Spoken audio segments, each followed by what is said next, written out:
The wolf's last stand, a rescue mission against a swarm of millions. The cry for help. The dense jungle was alive with the whispers of the wind, and the distant howls of creatures hidden within its shadows. But tonight, there was a sound unlike any other, a desperate, haunting howl that echoed through the wilderness. A lone wolf, trapped, its cries filled with agony and fear, deep in the heart of the jungle. The wolf had unknowingly wandered into an abandoned hive of aggressive killer bees. Something had disturbed the hive, and now, millions of them swarmed relentlessly, covering the wolf's body in a suffocating layer. The poor animal, too weak to escape, could barely move. The first witness, Park Ranger Ethan Carter, had spent years patrolling the jungle, but he had never heard a wolf cry like this before. His instincts screamed that something was terribly wrong. Using his binoculars, he scanned the moonlit terrain,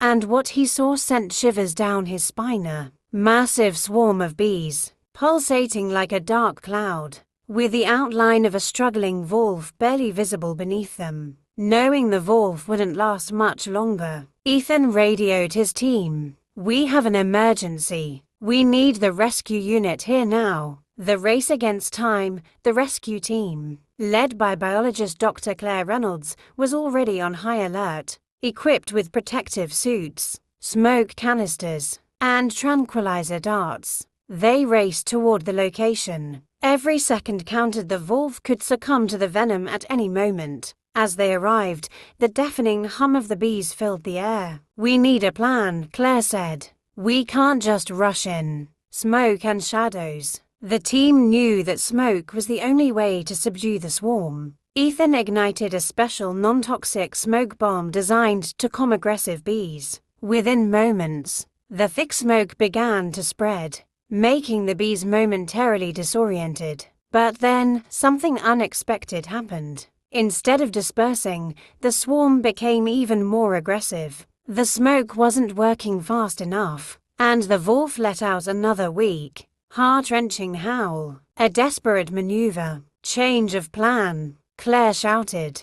They needed to get closer fast. Wearing their reinforced suits, the team carefully moved through the thick cloud of bees. Two rescuers used high-pressure air blowers to push the bees away from the wolf, while another prepared the tranquilizer dart. Claire knelt next to the barely conscious wolf. Its breathing was shallow, its body trembling. She had to act fast. With a steady hand, she administered the tranquilizer, ensuring the wolf wouldn't panic once freed. The swarm strikes back. The bees were not giving up. As soon as they sensed the disturbance, they turned their aggression toward the rescuers. Even with their suits, the team felt the relentless sting of the angry swarm. "Fall back," Ethan ordered. But there was a problem. The wolf was still tangled in thick roots, unable to move. They had to cut it free, or the mission would fail. Cutting the chains. With the wolf semi-conscious, Ethan pulled out a machete and started slicing through the roots. The tangled mess held tight,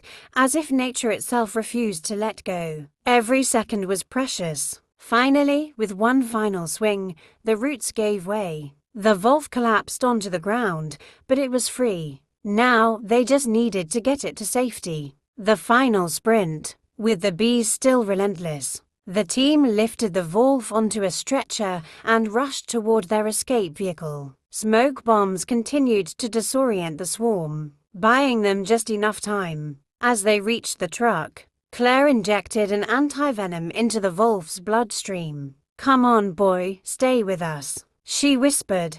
The long road to recovery. Back at the rescue center, the team worked tirelessly to treat the wolf's wounds. Hours passed, and the night faded into dawn. Then, just as hope seemed to dim, the wolf's breathing steadied. "It's going to make it," Claire sighed in relief. A new dawn. Days later, the wolf, now stronger, stood at the edge of the wilderness, ready to return home. As Ethan and Claire watched, the majestic creature turned back for a moment, as if offering silent gratitude, before vanishing into the trees. The mission had been dangerous, but in the end, they had saved a life. And somewhere deep in the jungle, a lone wolf would howl once more, not in fear, but in triumph.